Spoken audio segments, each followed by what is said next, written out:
신앙은 우리가 어떻게 하나님의 말씀을 내가 삶 속에 적용하느냐 부분이에요.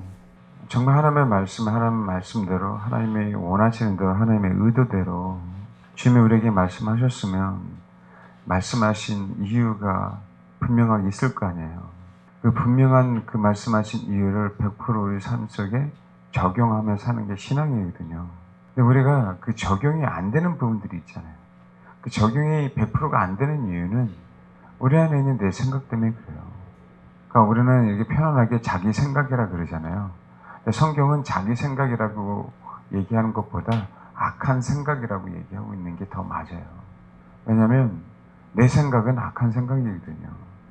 주님에게서 온 생각은 선한 건데 나에게서 나온 것은 악한 거거든요.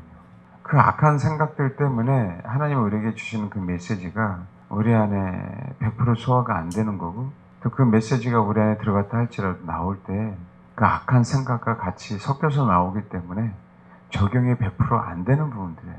그래서 인생을 살아가면서 100% 적용이 될 수가 없어요. 100% 적용이 되게 하게 하시려고 주님이 자기를 부인해 너의 십자가 지고 나를 쫓아야 돼. 사도 바울이 100% 적용하시려고 두렵고 떨림으로 구원을 이룬다라고 하고요. 우리 항상 말씀드리지만 나는 죄인 중에 괴수야. 난 죄 가운데 태어나서. 나는 배설물이야. 이렇게 표현할 수밖에 없었던 부분들이에요. 왜냐하면 우리 삶 속에 적용이 잘 돼야 열매를 맺잖아요. 어느 사람에게 농사 짓는 법을 가르쳤어요.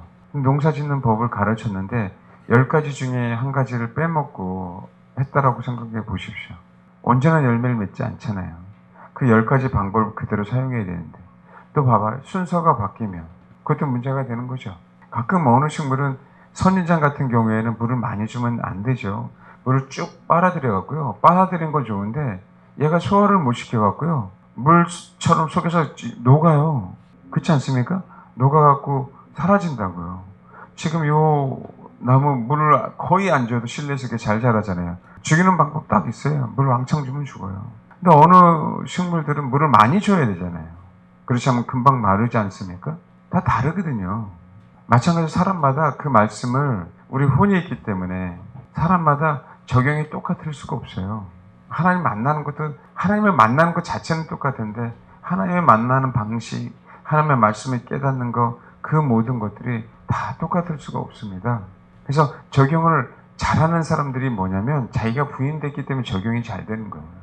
이해되십니까? 그러니까 마찬가지로 우리가 어떤 하나님의 말씀이 우리에게 임했을 때 예를 들면 이건 하나님의 뜻인 것 같아 라고 얘기해서 순종했단 말이에요. 자기가 오판할 경우가 많이 있죠. 왜냐하면 시기를 놓칠 수도 있잖아요. 내가 지금 물을 먹는 타임이 아닌데 이 식물에다 물을 왕창 줘서 왜? 물은 좋은 거라고 생각하니까 바로 서 있지 못하고 그죠? 물 때문에 쓰러지잖아요. 속에서 썩어버리잖아요. 또 물을 많이 줘야 되는데 물을 안 주니까 말라지잖아요. 그 타이밍이 있다는 거죠. 그 타이밍을 어떻게 잘 잡냐면 내 심령의 상태에 따라 그렇게 잡을 수밖에 없어요. 똑같이 하나님의 말씀을 들어도 왜 순종이 안 돼요? 내 안에 악한 생각이 많기 때문에 안 돼요. 내 안에. 내가 부인된 만큼 우리 하나님의 말씀을 실생에서 올바르게 적용할 수 있는 거예요. 여러분 그러잖아요. 하기 싫으면 하나님의 뜻이 아닌 것 같아. 우리 생각이 그렇게 들죠. 그리고 하나님의 뜻이 아니었으면 좋겠어. 그렇죠? 그럴수록 우리 영은 상하거든요. 우리 영은 더욱더 상해서 하나님의 음성을 듣는데 더욱더 무뎌져요. 그 무뎌지는 게 쌓이면 내가 종교적인 행위만 하는 거지 실제로 하나님을 경배할 수 없는 그런 단계까지 나아가거든요. 내 생각 안에서 자꾸 내가 싫으면 그렇게 바꿔버리는 거예요. 내 속에 있는 모든 생각이나 이론들이 다 예수의 생명으로 파헤쳐져야 되는데 그거 아니고 그냥 그것을 묻어두고 신앙생활 하는 거죠. 하나님은 그걸 드러내지 않을 때에는 괜찮아요. 근데요, 육신을 사는 동안 드러내지 않을 때 이게 축복이 아닙니다. 하나님 우리 육신 사는 동안 이걸 드러내주는 게 축복이란 말이에요.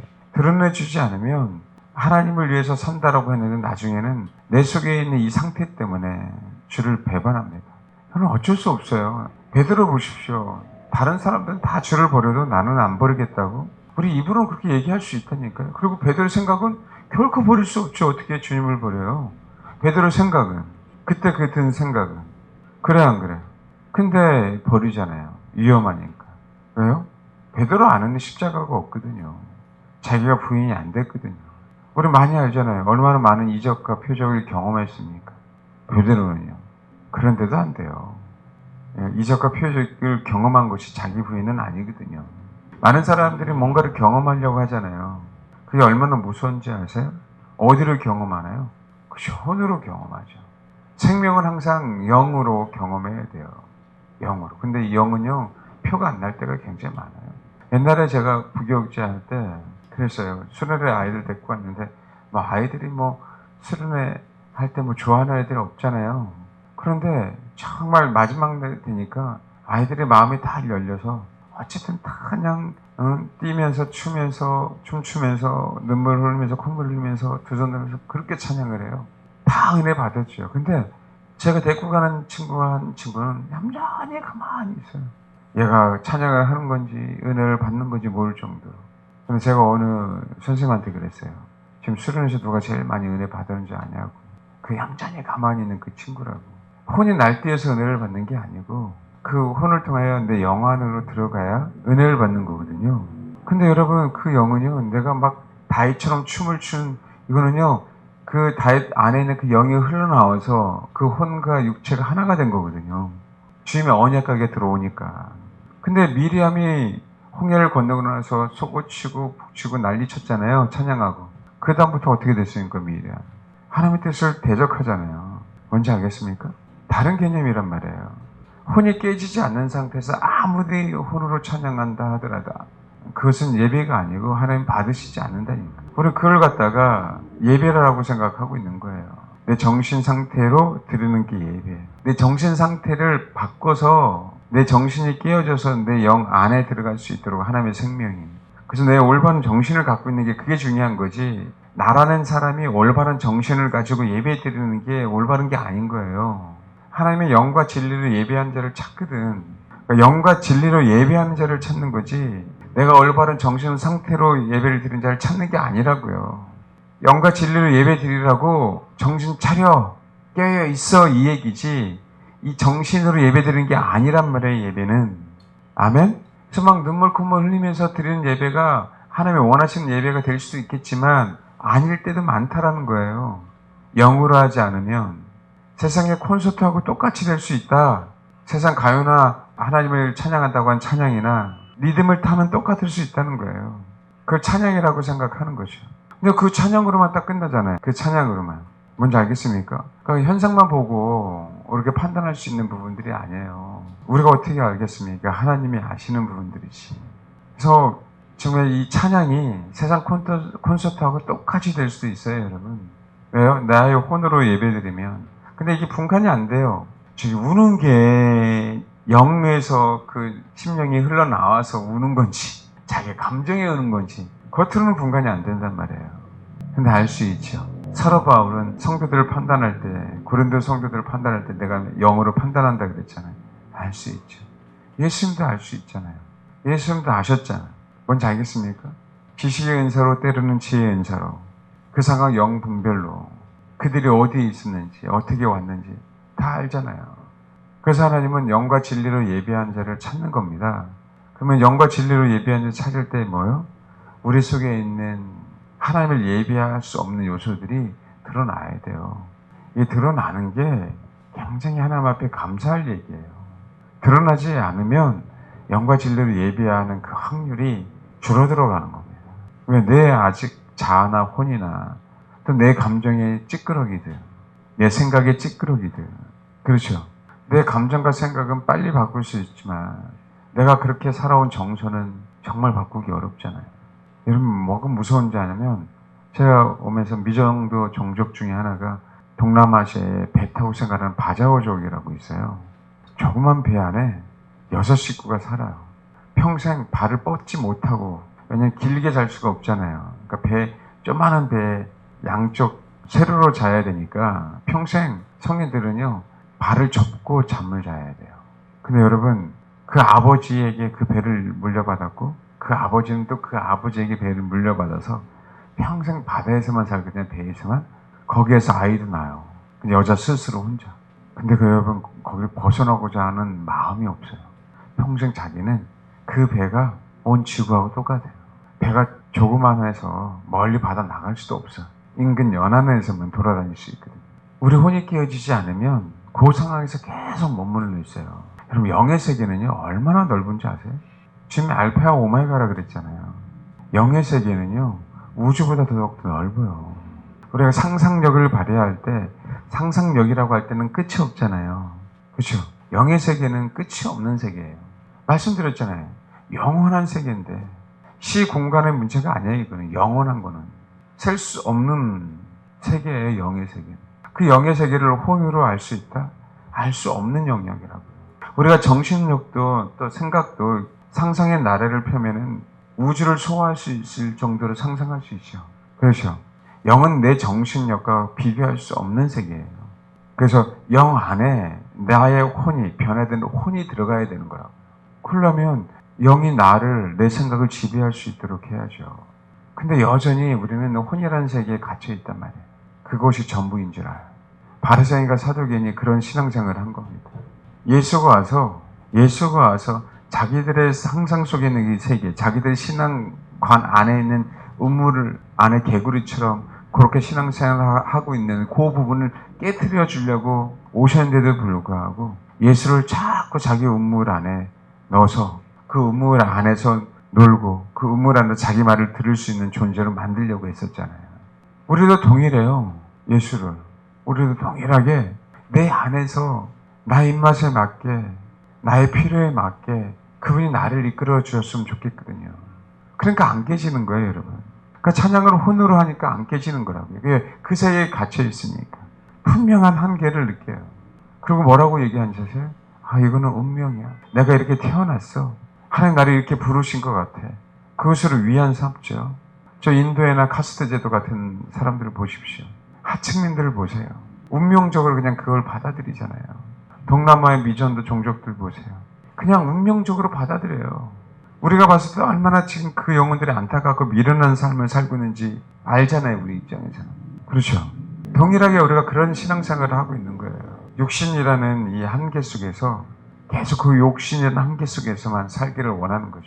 그러니까 과학으로 영성불사하려고 하고 이상한 칩을 만들어서 몸 안에 심어서 더 건강하게 하려고 하고 장기를 배양해서 사람들에게 이식시키려고 하고 수명을 어떻게 해서든지 조금이라도 늘리려고 애쓰는 거죠. 왜? 그 영적인 세계에 가고 싶지 않거든요. 여러분, 그게 혼이에요. 근데 우리는 영적인 세계 안으로 가야 되거든요. 왜? 하나님의 영이시니까. 우리가 그 세계 안에 들어가서 그분과 함께 부활체로서 영적인 삶을 살아야 되거든요. 그것을 이 땅에서 예비하는 거예요. 그 예비하기 위해서 예배하라고 하는 거예요. 어떻게? 뭐로? 영으로.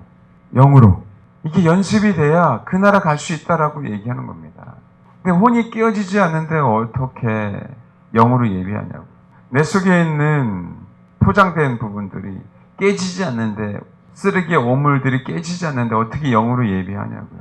근데도 그럼에도 불구하고 우리가 주를 원하잖아요. 그럼에도 불구하고 죄 많은 여잔데도 불구하고 정말 주를 원하잖아요. 아멘? 그 원하는 것 때문에 주님이 깨트려 주시는 거라고. 그 원하는 것 때문에 주님이 우리를 변화시켜 주시는 거예요. 그래서 정신을 똑바로 차리고 원해라. 목마른 사슴이 시냇을 찾기에 갈급한 것처럼 주를 찾아라. 구하라, 찾아라. 뭔지 알겠습니까? 두드려라 라고 얘기를 하는 거라고요. 뭐래요? 네. 혼은 나 자신이잖아요. 너라는 존재가 나를 원하니 이거부터 출발하는 거예요.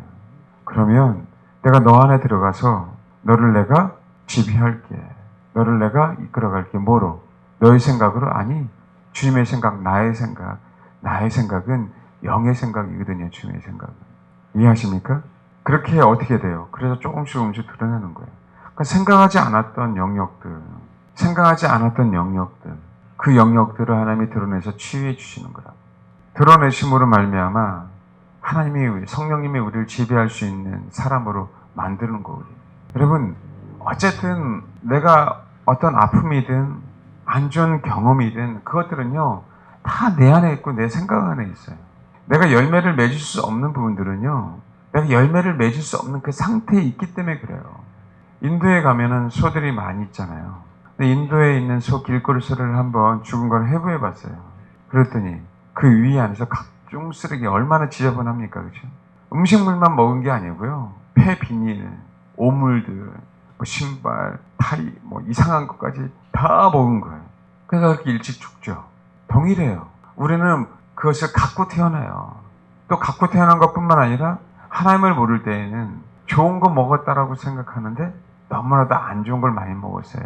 음식물이 아닌 혼, 교육, 사상. 알겠습니까? 이 시대는 더 하잖아요. 학교에서 이제 노골적으로 동성애를 가르치잖아요. 그럼 동성애가 내 안에 들어와서 내 안에 있는 거예요, 여러분. 믿지 않는 부모의 말 한마디가 누구였어요? 내 안에 있는 거라고요. 하나님은 내가 알든 모르든 그 부분들을 뭐 하신다? 드러내기를 원하시는 거라고요. 그러니까 제발 무덤에다가는 회 좀 칠하지 마 얘기하는 거예요. 왜? 야, 무덤인 줄 알아야 저 속에 더러운 것도 있는 걸 알지. 너희들이 깨끗하게 포장해 놨으니 네 생각도 이건 안 더러울 거라고 생각하고 많은 사람들 저 사람 깨끗하네라고 생각하고 그 무덤 속에 있는 더러운 부분들을 취해 줄 수가 없잖아요. 우리가 하나님을 향해서 그런 마음을 갖고 나아가는데 하나님은 어떻게 우리를 취해 줄 수 있겠냐. 제 많은 여자면 제 많은 여자 그 상태로 나아가니까 주님이 취해 주시잖아요. 가늠하다가 현장에서 잡힌 여인이 있어요. 이제 이 여인은 죄인이잖아요. 현장에 잡혔으니까. 그러니까 못된 남자들 돌로 치려고 했단 말이에요. 예수님이 땅바닥에 어떤 글을 썼단 말이에요. 하나씩 둘씩 돌로 안 치고 죄 없는 자가 돌로 치라고 하니까 다 하나씩 하나 떠나갔단 말이에요. 이 여자 가늠하다 현장 잡힌 여인이죠. 그러니까 그 사람을 돌로 치려고 한 인간들은 어떤 사람이냐고요. 당연한 사람 아니에요? 한 여자는요, 가늠하다 현장에 잡혀서 빼도 박도 못하게 이 여자는 외적이든 내적이든 동일하게 어떤 사람이 된 거예요. 죄인이야. 돌로 치려고 하는 인간들은 속엔 죄인인데 겉으로는 돌로 치면서 뭐가 되는 거예요? 의인이 되는 거잖아요. 왜? 죄인을 돌로 칠 수 있는 자는 의인만 칠 수 있잖아. 자기가 죄가 없다라고 생각하니까 돌로 치는 거 아니에요. 자기가 죄가 없다고 하니까 스테반을 돌로 치는 거 아닙니까? 그러니까 거기에 심판이 있는 거라고요. 거기에. 어떻게 죄인이 죄인을 돌로 치냐고. 또 이러다가 그러겠네. 목사님도 죄인인데 왜 나를 돌로 치려고 하십니까? 이렇게 적용하지 마세요. 내가 여러분에게 권면하면 되면, 그죠?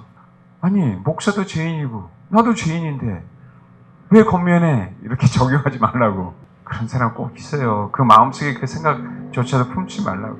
우리 속에 동일한 죄인인데 우리 겉모습은 의인의 모습을 돌려 치려고 하니까 거기에 심판이 있는 거라고요. 거기에. 내가 죄인이면 내 속도 죄인이고 겉에도 내 속도 죄인이면 그 죄가 해결되지 않았으면 죄인의 모습을 하나님 앞에 나아가는 거예요. 그 죄인의 모습을 하나님에 나아갈 때 하나님이 내 속에 있는 죄를 해결해 주시면 나의 삶도 뭐로 죄가 없는 삶으로 조금씩 바뀌는 거죠. 그럴 때 주님이 네가 나로 말미암아 의인이 됐다라고 하실 때 우리는 비로소 그때 의인이 되는 거예요. 아, 우리는 열매 맺었네. 그게 혼으로 열매 맺을 수도 있기 때문에 소위 말해 혼의 열매는 열매가 아니죠. 우리가 보기에는 꼭 성령의 열매체가 보일 때가 많이 있어요. 그러니까 그건 우리가 판단할 영역이 아니란 말이에요.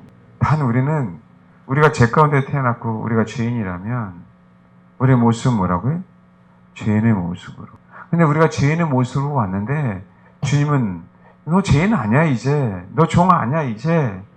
너 이제 나의 아들이야. 라고 뭐 하는 거예요? 옷을 입혀주는 거거든요. 그리스도 옷을. 반지도 끼워주고. 뭔지 알겠습니까? 그때 비로소 우리는 뭐가 되는 거예요? 예수님 때문에, 아버지의 사랑 때문에 의인이 되는 거거든요. 그러니까 우리 속에 있는 부분들을 하나님이 드러내게 해주실 땐 가감없이 드러내는 연습이 필요해요. 왜? 내 감정이라는 이 감정 안에 쓰레기가, 내 정서 안에 이 쓰레기, 이해되죠? 이 쓰레기들이 드러나줘야만, 그래야 그 쓰레기 때문에 하나님의 말씀이 심어지지가 않잖아요, 영 안으로. 그게 없어지면 없어질수록 내 혼이 뭐가 되는 거예요? 옥토가 되는 거죠. 내 영이 옥토가 아니라고. 내 혼이 옥토가 돼야 그 씨앗을 받아들임으로 열매를 맺는 거니까. 그래서 하나님이 우리가 하나님을 찾을 때 하나님은 분명하게 우리 속에 있는 어떤 상처든 아픔이든 정죄함이든 더러운 쓰레기든 악한 생각이든 그것들을 드러내 주세요. 내가 혼자 기도하면서 감정적으로 드러나게 하실 때도 있고 또 많은 사람 앞에서 간증으로 고백하라고 하실 때도 있고 그것은 우리가 다 모르기 때문에 그때그때 하나님의 말씀에 순복하면 돼요. 그 적용만 잘 하시면 된다고. 단 한 가지, 드러나줘야 돼요. 드러나줘야 된다. 세상 사람들은요, 이 원리를 모르니까 지옥 가는 거예요. 근데 예수님은요, 십자가로 말미암아 우리에게 그 길을 허락하신 거거든요. 십자가가 우리의 죄를 다 사해 주잖아요. 십자가 우리의 죄를 다 사해 주셨는데 우리의 생각, 악한 생각, 우리의 감정, 이 모든 것들 안 사해 주겠냐고. 사해 주셔요, 십자가는. 그 원리만 배우면 된다고. 그 원리만. 그냥 물론 맹목적으로 십자가는 다 사했어요 이렇게 버리면 안 됩니다, 여러분. 그 십자가가 나의 혼이라는 구석구석에, 나의 혼이라는 구석구석에 들어갈 수 있도록 내 마음을 자꾸 바꿔야죠. 내 생각을 자꾸. 나무를 심을 때 그냥 던져놓습니까? 땅을 파고 정성스럽게 심고 거기다 물을 주죠. 그렇죠? 그것처럼요. 그렇게 예배를 드리는 거라고요. 그렇게 예배를. 여러분 처음부터 죄인이 아가페적인 사랑으로 고백할 수 있을 것 같아요? 요한복음 21장 15절부터 22절까지 23절까지요. 21장 요한복음 21장 15절부터 23절 있습니다. 예, 시작. 예, 18절 보니까 내가 진실로 내게 이루니 내가 젊어서는 스스로 띠띠고 원하는 곳으로 다녔거니와. 자기가 자기 혼으로 자기 자신을 삶을 살았잖아요. 근데 이게 언제까지 그랬어요? 지금 소위 얘기하는 예수님을 3번 부인하고 와서 내가 다시 업으로 되돌아가겠다라고 되돌아와서 다시 옛날 모습으로 완전히 되돌아왔잖아요. 옛날 모습 되돌아와서 뭐 했어요? 그때 주님을 만난 거잖아요. 동일하게 옛날 모습으로. 그렇죠? 근데 봐요. 18절. 내가 진실로 내게 이르니 내가 젊어서 스스로 띠띠고 원하는 곳에 다녔거니. 바로 앞전까지 그랬어요. 바로 앞전까지. 자기가 실족하고 자기가 부인하고 그리고 다시 나는 고기 잡을 거야. 늙어서는 내 팔을 벌리리니 남이 내게 띠띠고 원하지 아니하는 곳으로 데려가리라. 지금 혼이 원하지 않는. 봐요. 예수님 십자가 못 박히시는 걸 그 장면을 보니까 나도 십자가 못 박히게 생겼거든요. 나도 죽게 생겼어. 근데 혼이 감당이 안 되는 거예요. 예수님도 십자가 못 박히려고 하실 때 혼이 감당이 안 돼서 정말 땀방울이 핏방울이 되도록 하나님 앞에 3번 간구하셨는데 많은 사람들이 그런 얘기합니다. 예수님은 예수님이니까 할 수 있었다. 그러면요 예수님의 완벽한 인성이 무너져요. 그 이단이 되는 거라고. 예수님은 완벽한 인성으로 태어나셨다. 사람의 아들로. 그런데 순종했어. 그 얘기는 우리도 사람의 아들로 태어났잖아요. 우리도 순종할 수 있다. 그러니까 너희는 나를 따라올 수 있다 없다? 있다 이 얘기를 하신 거라고요. 하나님의 말씀에 순복하면. 근데 가만히 보니까 예수를 믿고 주님의 말씀을 따라가는 그 순교자들이 얼마나 많냐고요. 세상에. 히브리서 11장만 보세요. 그렇죠? 동일하게 우리도 아버지의 말씀에 순복함으로 예수님이 가신 그 길을 우리가 충분히 갈 수 있다 없다? 있다. 혼의 능력이 아닌 그분이 그 길을 가셨기 때문에 우리는 그 길을 쫓아갈 수 있다. 누구를 의지해서? 나의 혼의 능력을 의지한 게 아니라 내 혼 안에 예수의 능력을 심음으로 갈 수 있다고 얘기하는 거라고요. 베드로는 자기 혼으로 살았잖아. 나이 먹어서는 뭐 하겠다는 거예요. 그 혼 안에 예수의 생명이 들어간다는 거죠. 예수의 십자가가 들어간다는 얘기예요. 19절. 이 말씀을 하시면 베드로가 어떤 죽음으로 하나님께 영광을 돌릴 것을 가르치심이라. 잘 알잖아요. 교회사적으로. 베드로는 거꾸로 십자가에 못 박혀 죽었잖아요. 이 말씀하시고 베드로에게 이르시되 나를 따르라 말씀하셨어요. 예수님이 어디로 가셔요? 승천하시잖아요. 앞으로 예수님이 사신 그 길을 따라가라 라고 얘기하는 거예요. 근데 여기 한번 봐요. 우리 너무 잘 알죠. 21장 15절. 그들이 조반 먹은 후에 사실 내적 취해에 대해서 이 부분을 많이 사용합니다. 근데 제가 말씀드린 내적 취해는 자아가 부인되는 방향으로 가지 않으면 다 실패되는 겁니다. 그러니까 내적 취해는 처음에는 위로로 시작하지만 마지막에 열매는 자기 부인으로 열매를 맺어야 정말 성경적인 내적 치유가 돼요. 그러지 않는 내적 치유가 얼마나 많은지 아세요? 내적 치유가 어떻게 끝나는지 아세요? 보통 위로받고 그냥 끝나요. 내 감정이 해소된 상태로 그냥 끝난다고. 여러분 많은 사람들이 사람 앞에 가서 나 힘들어요. 그래서 넋두리처럼 막 얘기하죠. 그럼 속이 시원하죠. 그 상태로 딱 끝나버리니까 문제예요. 여러분. 그 사람은 나중에 또 와서 자기 속에 있는 힘든 걸 다 얘기하고 속 시원하고 또 가야 되는 거예요. 더 이상 나가지 않습니다. 더 이상 나가지 않아요. 그래서 굉장히 문제점이 많은 거예요. 내가 편해지면 자기 부인이 안 돼요. 내가 편해지. 많은 사람 내가 축복받으면 하나님을 잘 섬길 것처럼 보이잖아요. 많은 사람들이 축복받으면 하나님을 다 부인했습니다. 거의 대부분이 그래요. 이스라엘 백성이 가나안 땅에 들어가면, 그 약속의 땅에 들어가면 정말 하나님을 잘 섬길 것처럼 생각했잖아요.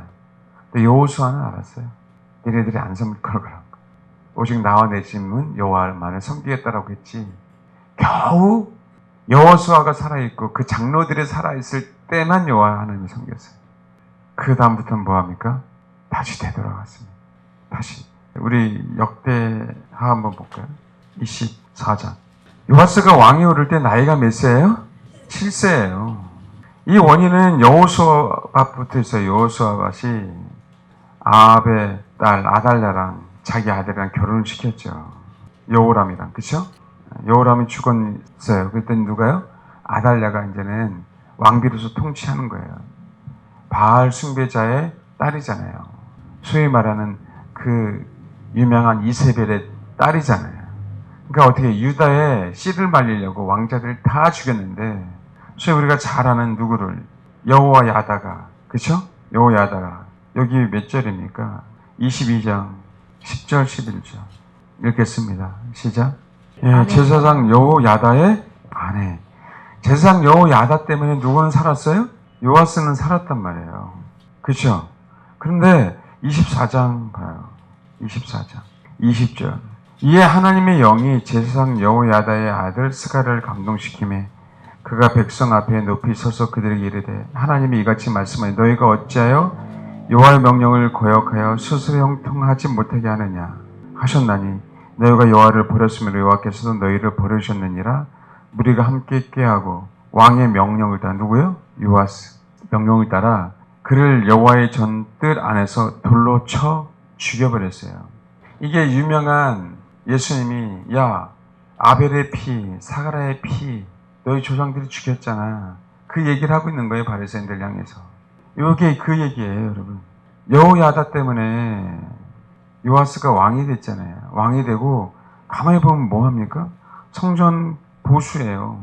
위대한 일을 한단 말이에요. 근데 여호야다가 죽어요. 봐요. 16절. 우리가 다윗성 여러 왕의 묘실 중에 장사했으니 이는 그가 이스라엘과 하나님의 그의 성전에 뭐라고요? 선을 행했어요.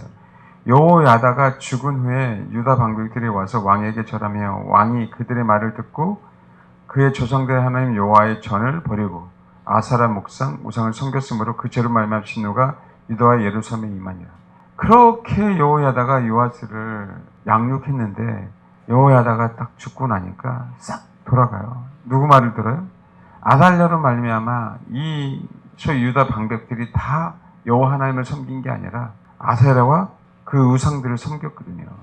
그러니까 요아스가 그 말을 듣고 약가닥 다시 되돌아가는 거예요. 자기가 죽을 수밖에 없는 존재인데 살렸잖아요. 또 왕이 되게 했잖아요. 그것도 7살에. 그렇죠. 근데요, 그의 손자, 여기서 아들로 나오지만 20절에 손자입니다. 그의 여호야다의 손자 스가랴를 뭐라고요? 죽이는데 협력해요. 죽이는데 협력한다고.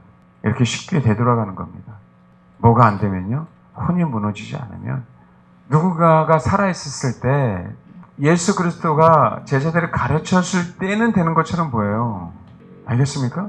근데 예수가 십자가에 죽으니까 이들의 본성이 그대로 다시 드러나는 거예요, 여러분. 그래서 주님이 부활하신 거예요. 왜? 이들의 본성을 다시 무너뜨리려고 성령으로. 혼이 충격을 받은 거죠. 주님이 부활하심으로 말미암아 자기가 부인된 사건들이 확 드러난 거예요. 주님이 부활하지 않았으면 그 제자들이 예수 그리스도를 부인한 그 사건들은 영원히 묻히는 거거든.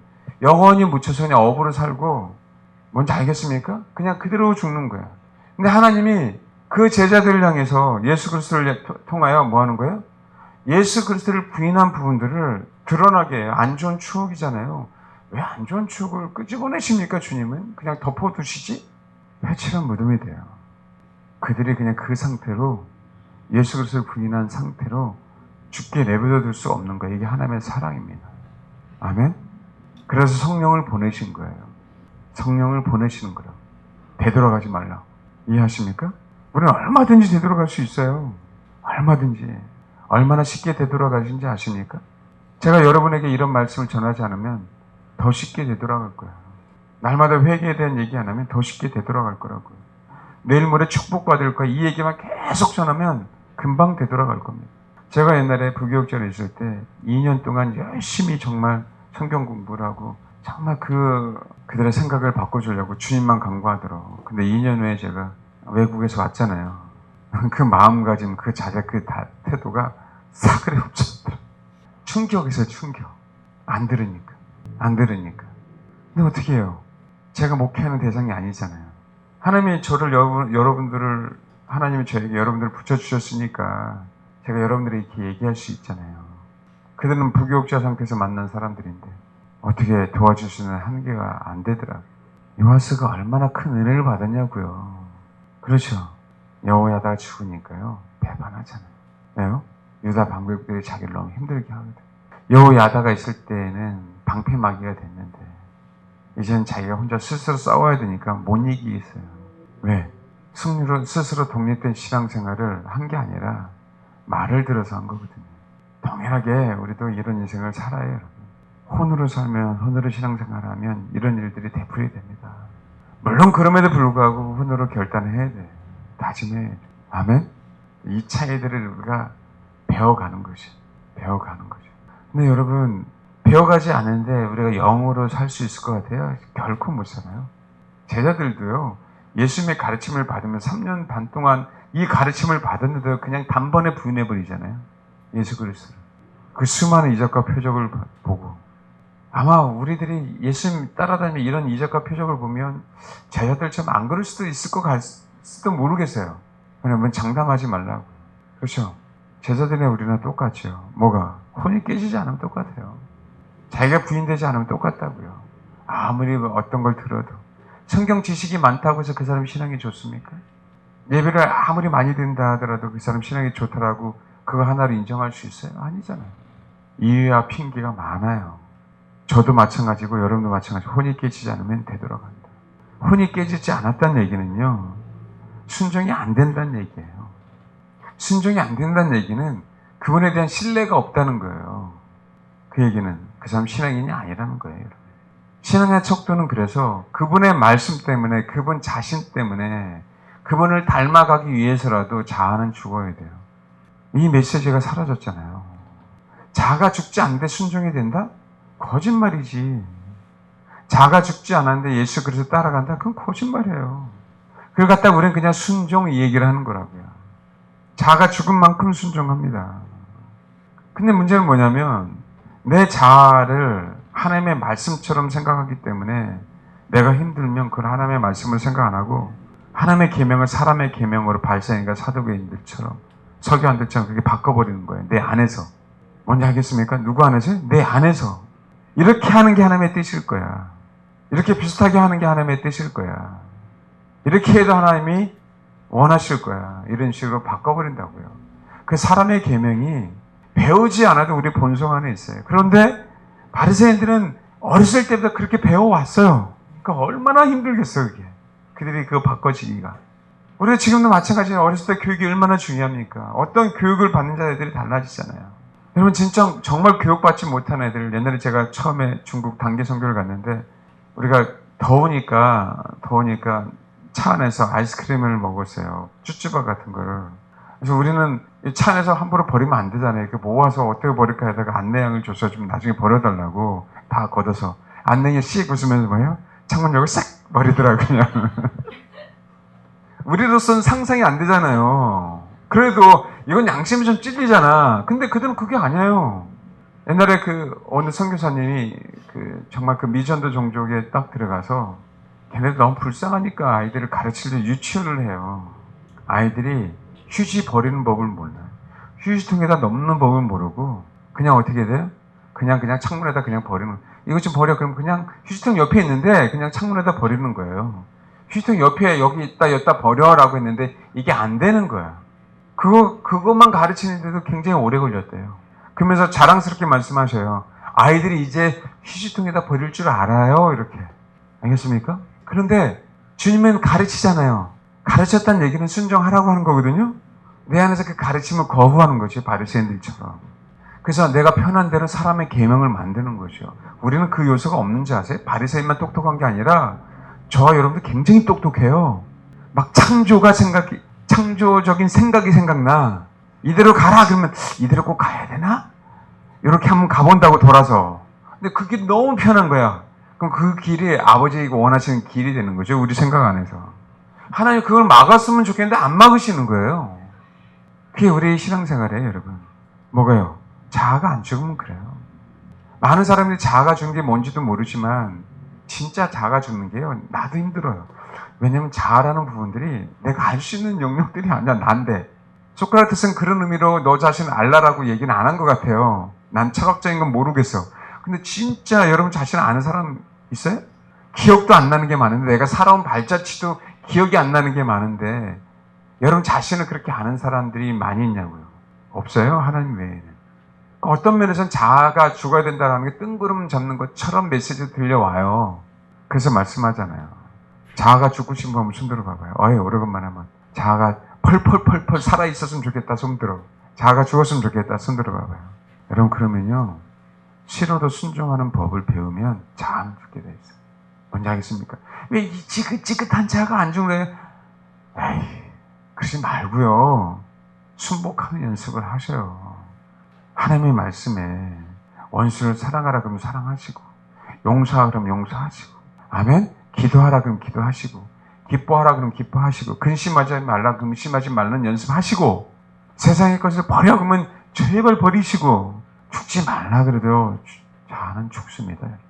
왜 자아를 죽이려고 그렇게 애씁니까? 근데 자아를 죽이려고 그렇게 애쓰는데 안 죽죠? 그래요 안 그래요?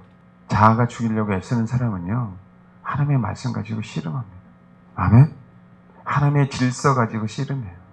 부모를 공경해 이 질서 가지고 씨름하는 거예요. 하나님이 나에게 주시는 그 말씀 가지고 씨름하는 거예요. 거지 나사로가 죽었어요.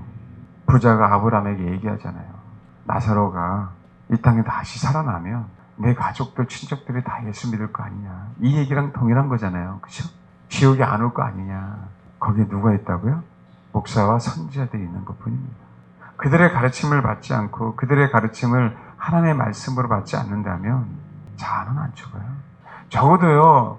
여호수아가 살아있을 때 그 장로들은 여호수아랑 동일한 말씀을 가지고 신앙생활했다니까요. 아멘? 근데 성경에 보면 그러잖아요. 마태복음 23장에 너희들 조심해. 바리새인들 모세의 자리에 앉았어. 뭐라고요? 모세의 자리에 앉았다고요.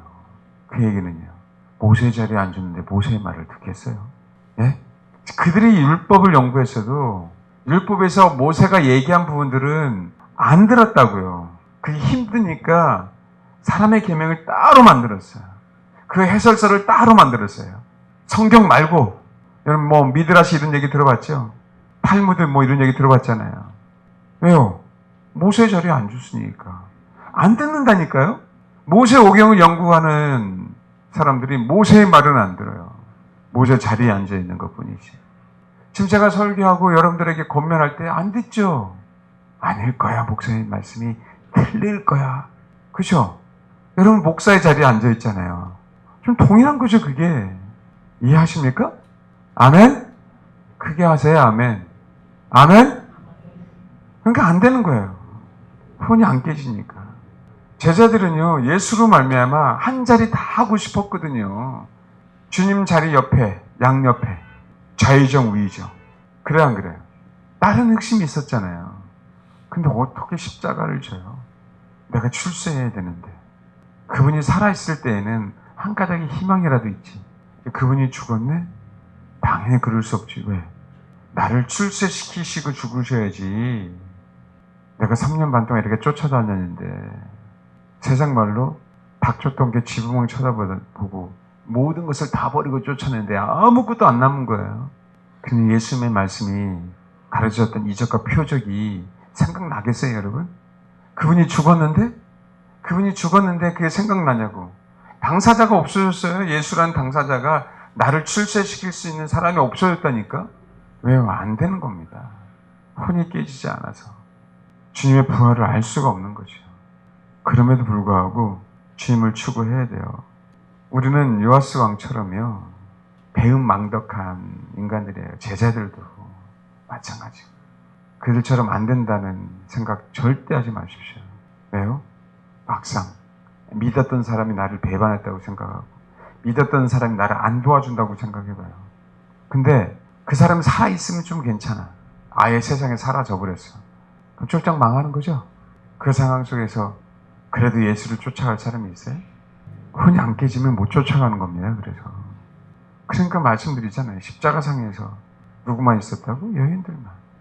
예? 제자들이 아닌 여인들. 멀찍이 요한이 있었죠. 요한이. 저와 여러분이 얼마든지 그래요. 마지막 때면 일수록 더 많이 나올 거래요. 더 많이. 이 코로나 아무것도 아닌데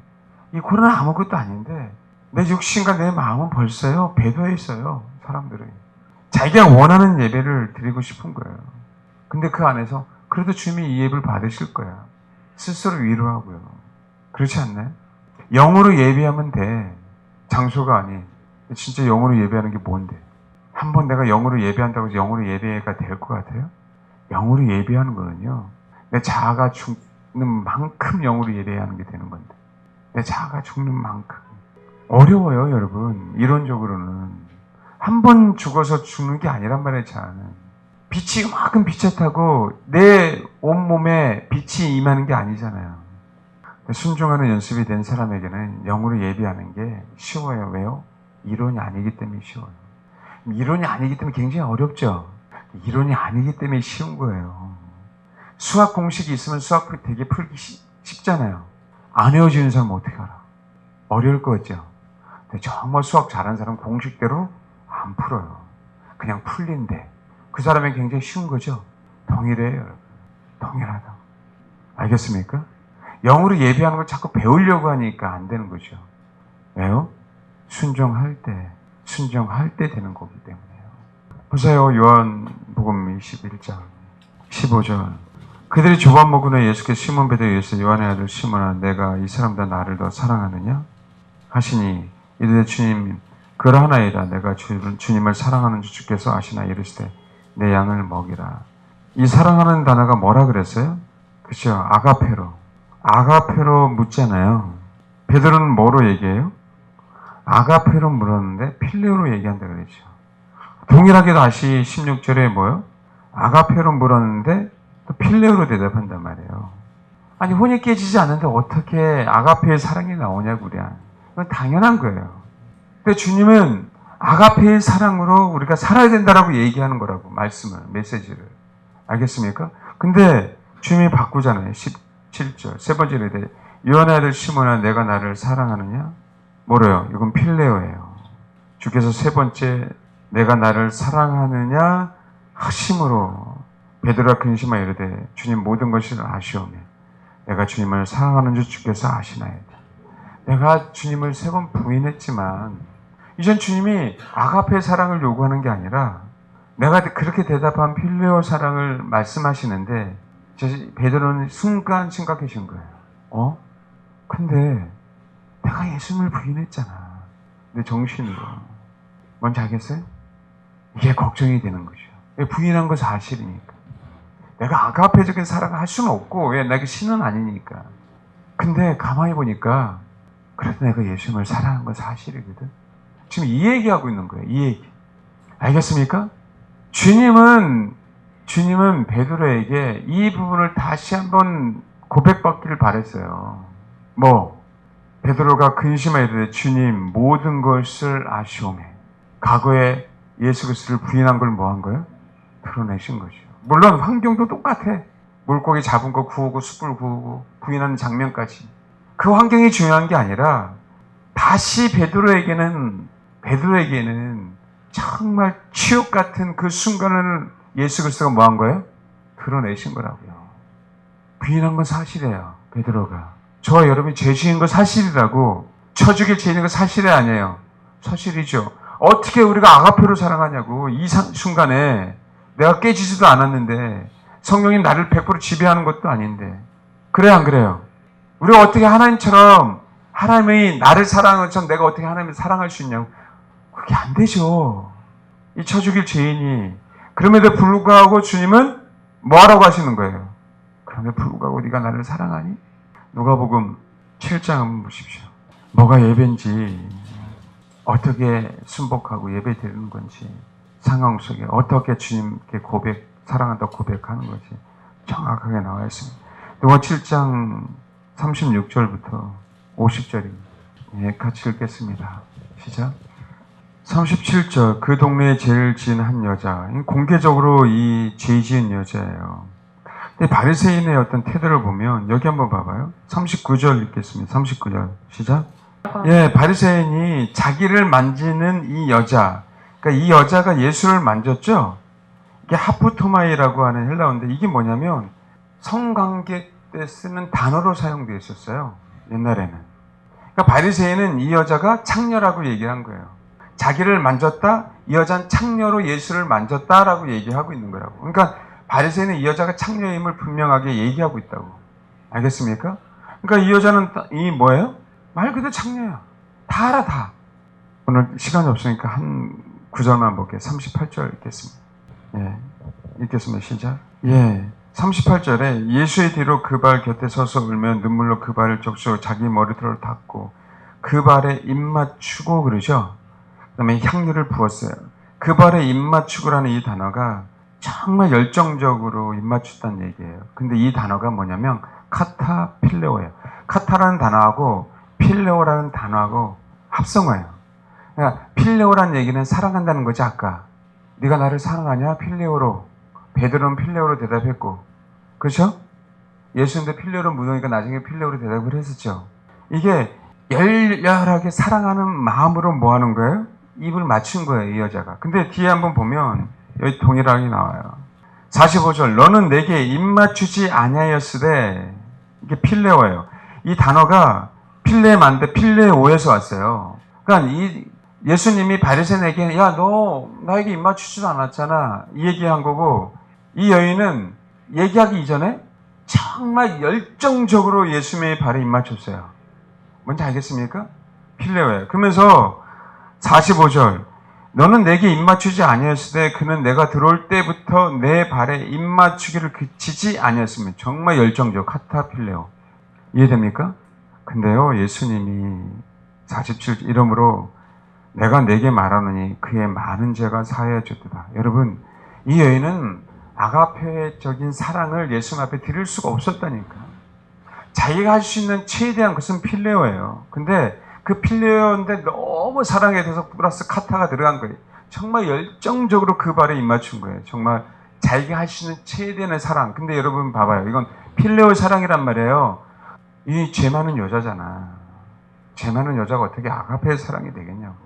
베드로가 예수님을 부인했잖아. 어떻게 아가페의 사랑이 돼? 깨지지도 않은 본성이 여전히 살아있는데. 알겠습니까? 근데 여기 한번 봐봐요.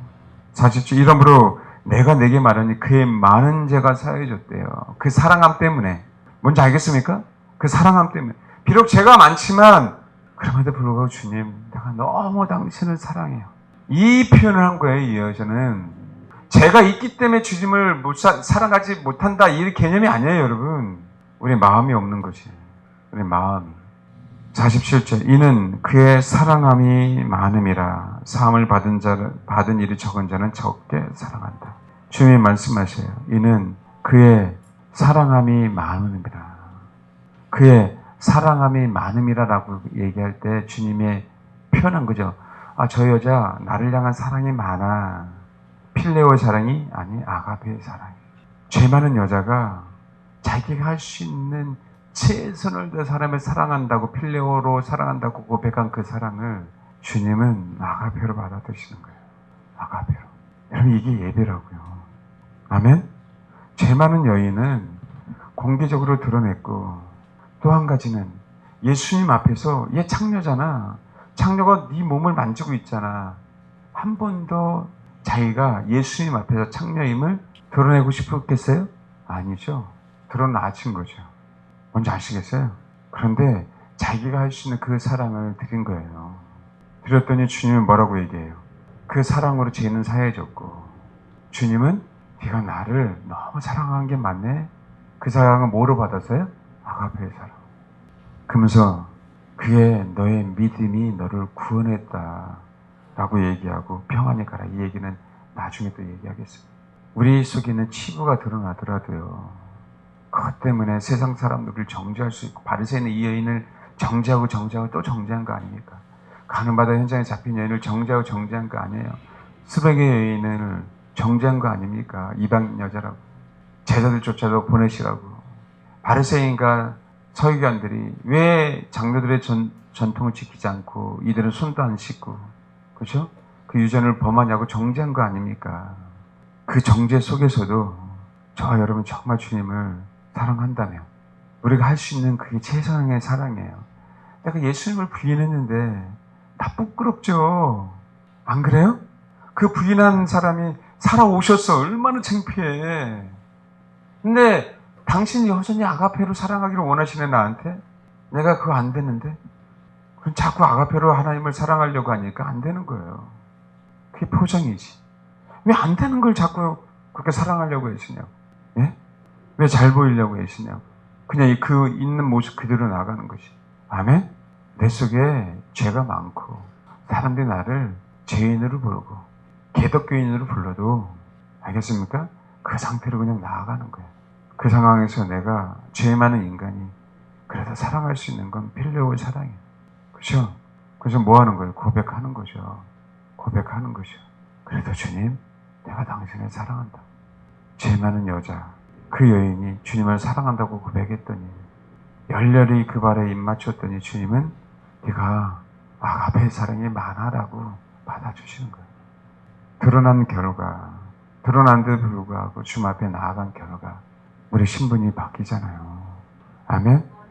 삶의 열매가 바뀌기 시작하잖아요. 예배 때 이 자세예요.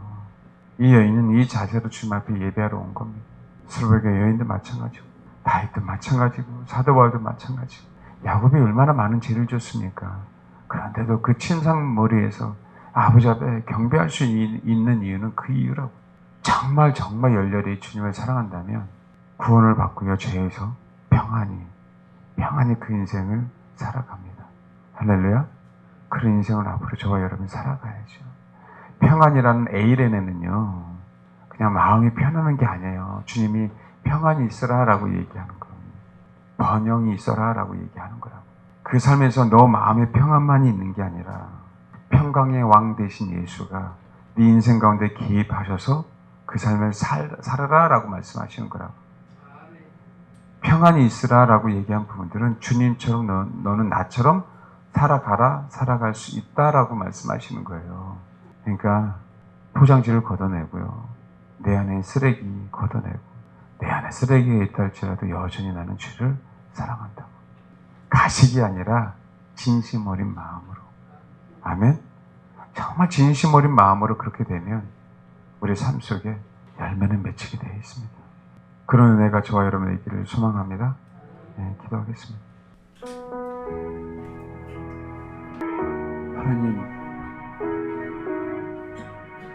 하나님의 말씀을 내 안에서 포장하지 않고,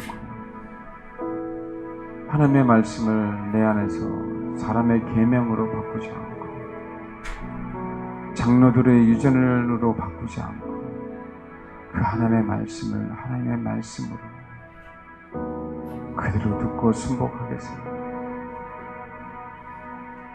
나는 죄인이고 죄 많은 여자고, 그렇게 손가락질을 받아도 그것이 사실이고, 내 안에 약한 본성들이 가득한 것 사실이고, 주님, 사실입니다. 드러나게 해주세요. 그럼에도 불구하고 여전히 죄 많은 여자가 주를 사랑한 것처럼 내가 할 수 있는 모든 것을 동원하여 주님을 사랑하겠습니다. 주님을 사랑하겠습니다. 그 사랑을 주님 받아 주옵소서. 그렇게 기도하시기 바랍니다. 기도하겠습니다. 네, 반주 한번 계속 해주시고요. 눈을 감고요. 마음속에 주님 마음속에 따라하십시오. 제가 죄를 지은 그 여자와 같습니다. 그러나 주님, 그러기에 더더욱 그 여자처럼 열렬히 주님만을 사랑하겠습니다.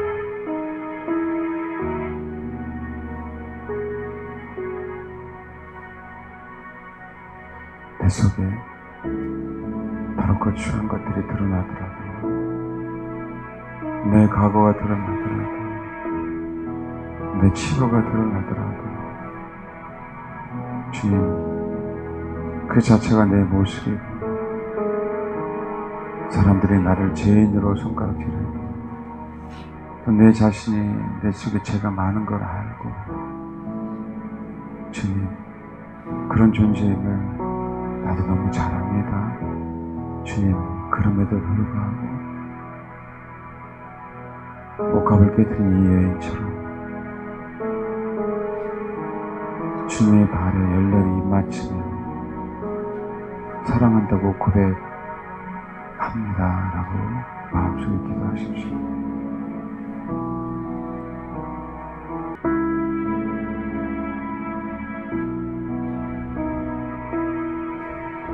사랑의 하나님, 죄를 지은 한 여자처럼 죄인임을 알게 하시고 더 많은 사람들이 그 여자가 죄인임을 손가락질하며 정죄한다 할지라도 하나님, 그것이 사실이기에 그것이 상처받지 않고 또 내 내면에 악한 생각들, 각종 쓰레기 같은 죄악들이 많이 있는 걸 인정하기에 그것 때문에 괴로워하지 않고 그것 때문에 쓰러지지 않고 오직 그 상황 속에서 그럼에도 불구하고 주님만을 더욱더 사랑하는, 열렬히 최선을 다해서 주님의 발에 입맞추는 주님, 그런 성도가 될 수 있도록 축복해 주옵소서. 그래서 주님이 정말 너는 사랑함이 많구나, 나를 사랑함이 많구나, 네 죄가 사해졌다, 너의 믿음이 너를 구원했다, 네 인생 가운데 평강이 있어라 라는 주님의 그 음성을 들으며 주님 오실 그날을 맞이하는 그런 성도들이 될 수 있도록 축복해 주옵소서. 감사드리며 예수님의 이름으로 기도합니다. 아멘.